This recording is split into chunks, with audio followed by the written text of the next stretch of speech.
আগের ব্লগে বলেছিলাম যে এবিএস এ গিয়ে কি খাওয়া দাওয়া করেছি সেগুলো তোমাদের সাথে শেয়ার করবো, তো আজকে আমি তোমাদের সাথে সেটা শেয়ার করছি। তো ফার্স্টেই আমাদের ওয়েলকামে ফুচকা ছিল, ফুচকাটা মোটামুটি অ্যাভারেজ ছিল।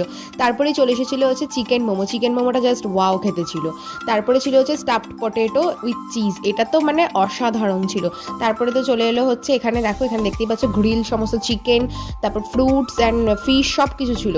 তারপরে মেন কোর্সের দিকে অনেক কিছু আইটেম ছিল, যেরকম চিকেন বিরিয়ানি, মটন কষা, তার সাথে ছিল স্কুইড, আমরা স্কুইডেরও অর্ডার দিয়েছিলাম। স্কুইড অ্যান্ড অক্টোপাসটাকে একটা মিক্স আপ করে একটা সুশি টাইপের করে দিয়েছিল।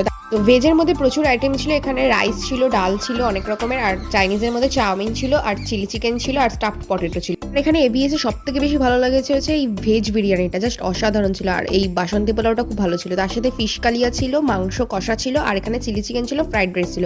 ডিজার্টের মধ্যে মেনলি যেগুলো থাকে সবই আইটেম ছিল, ব্রাউনি, কেক, পেস্ট্রি, গাজরের হালুয়া, পায়ে, ফ্রুট, ফিরনি, জিলাপি আর পান আইসক্রিমটা সব থেকে বেশি আমার ভালো